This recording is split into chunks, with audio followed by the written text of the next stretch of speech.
Cette vidéo-là est probablement l'une des vidéos les plus personnelles que je vais avoir mis sur ma chaîne à ce jour.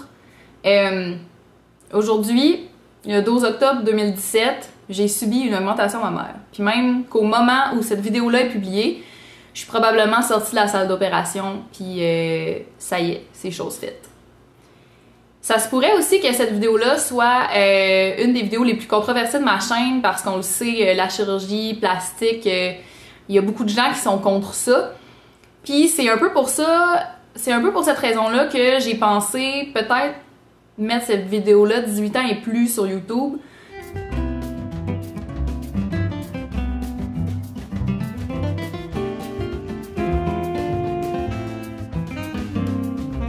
Parce que je veux pas du tout faire la promotion de la chirurgie plastique. Moi ici, je veux partager mon expérience. Je sais qu'il y a vraiment beaucoup de gens qui sont curieux de savoir comment ça se passe. Mais surtout, je fais cette vidéo-là pour les femmes qui vont passer par là puis qui veulent vraiment tout savoir, ce qu'il y a à savoir sur ce processus-là d'avoir une augmentation mammaire. Je sais que moi, ça m'a fait vraiment du bien. J'ai regardé à peu près toutes les vidéos qui existent à ce sujet-là sur YouTube, en passant par les vidéos vraiment trash d'opérations qu'il y a sur YouTube, jusqu'à justement les vidéos de vlog de filles qui sont passées par là puis qui vloguent tout le long. Puis moi, c'est ça que je veux faire. Je veux tout documenter. C'est vraiment mon expérience dont il s'agit ici. Puis, ben voilà, c'est ça. Maintenant, ben, si ça vous intéresse, tout ça, ça va être là. La première question que je pense qui va revenir beaucoup, c'est pourquoi, Cam, t'as décidé de subir une augmentation mammaire? Bon, ça peut ne pas être évident pour certains, mais j'ai vraiment de très petits seins. Jusque-là, c'est pas un problème. C'est super beau des petits seins. C'est vraiment plus une question de goût personnel, pour vrai. Moi, depuis que j'ai genre 7-8 ans, j'ai découvert que je trouvais ça super beau, les formes féminines. Une poitrine, je trouve ça super beau. Puis c'était un peu... J'avais tellement hâte de passer au travers de la puberté puis d'avoir des seins. Puis c'est comme semi-arrivé. Fait que j'ai comme vécu une petite déception. Maintenant, ça fait des années, ça fait plus de 10 ans là, que j'ai ces seins-là. J'ai eu, hier, le 11 octobre, j'ai eu 28 ans quand même. Puis, fait que ça fait 10 ans que je vis avec ces seins-là. Je vis bien avec. Je les aime pas particulièrement, mais ils sont pas laids. Ils sont corrects. Mais ça m'a toujours resté dans la tête ce genre de rêve-là. Rêve, c'est vraiment un gros mot, là, mais on va appeler ça de même. Ce genre de rêve-là d'avoir des seins. Puis, tu sais, je trouve ça beau, maudit. C'est ça. C'est vraiment un choix personnel. Un peu comme le choix personnel d'avoir des tatous.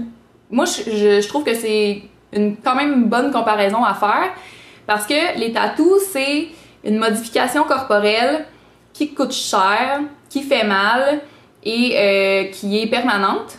Puis, c'est un peu pareil comme l'augmentation mammaire. L'augmentation mammaire, c'est une modification corporelle qui coûte un peu plus cher que les tatous, qui fait mal également et qui est pas mal permanent aussi, à moins que tu finisses par les enlever un jour, tu sais. C'est sûr que c'est une grosse décision à prendre. Faut pas faire ça sur un coup de tête. C'est important d'y penser longtemps, de regarder les pour et les contre. Il y a des risques associés à une opération comme ça. C'est vraiment important d'être au courant de tout ça, je pense, avant de se lancer. Je vais vous donner mes autres raisons parce que c'est un peu un amalgame de tout ça qui ont fait que j'ai décidé de passer par là. Je trouve aussi que je suis comme pas tant proportionnée, là. Je suis vraiment grande. J'ai quand même des bonnes fesses, des bonnes cuisses pis tout ça, puis ben j'ai comme, je suis pas mal plate ici, fait que je trouve que à ce niveau-là, je suis pas proportionnée.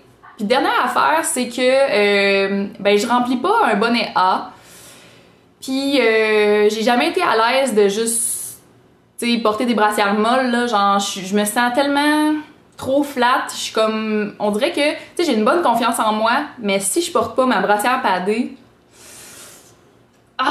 je sais pas, on dirait que je perds une grosse partie de ma confiance en moi, pis c'est niaiseux, là, mais j'y peux rien. Fait que je porte depuis quasiment toujours des brassières padées,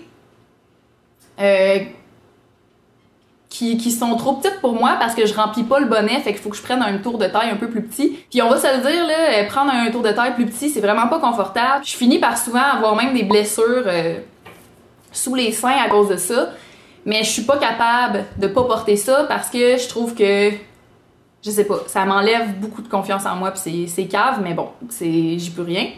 Malgré tout, je trouve ça vraiment important de dire que ça me rend pas malheureuse, là, avoir des petits seins. Je veux dire, si j'avais jamais eu l'argent toute ma vie pour me payer ça, j'aurais pas été plus malheureuse qu'aujourd'hui. Là, je suis heureuse, ma vie va bien, j'ai un chum, j'ai des amis, blablabla, tout va bien, là.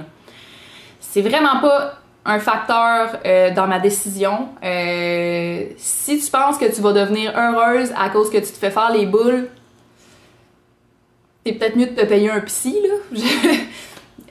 C'est vraiment juste physique, hein. Faut garder ça en tête, c'est vraiment physique.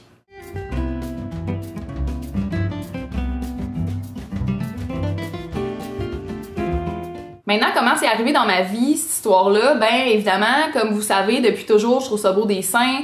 En grandissant, j'en ai pas vraiment eu. Fait que c'est vraiment une idée qui me trotte derrière la tête depuis des années, sérieusement, de nombreuses années. Mes amis, mon chum peuvent en témoigner.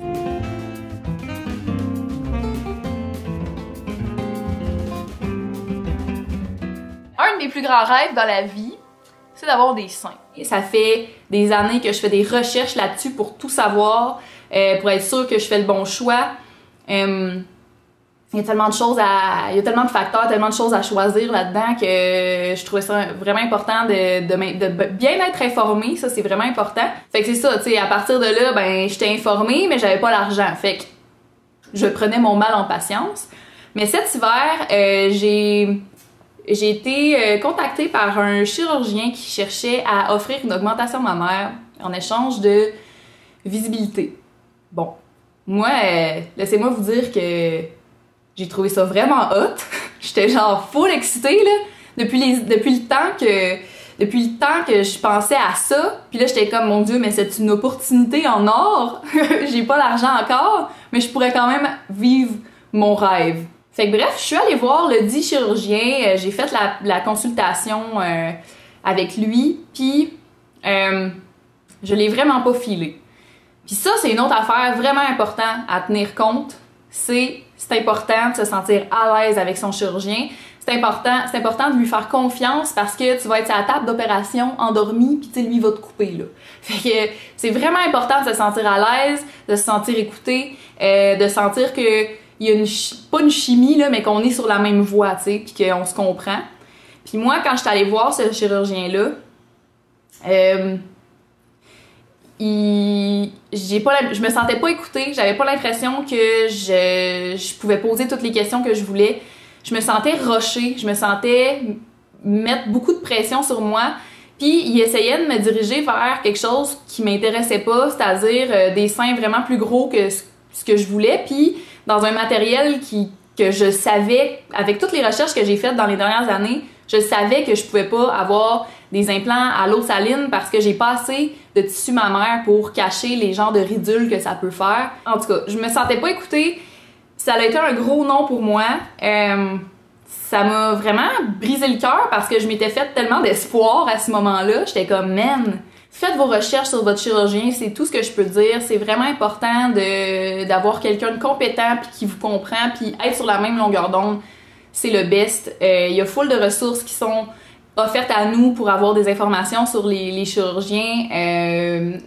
Au Québec, on a le Collège des médecins, tu peux les appeler puis avoir un paquet d'informations sur ton chirurgien. Bref, faites vos recherches, c'est le plus important dans tout ça. Fait que suite à ça, ben oui, j'étais déçue, mais encore une fois, ça faisait des années déjà que je patientais, fait que pourquoi pas quelques années de plus, hein? Bon.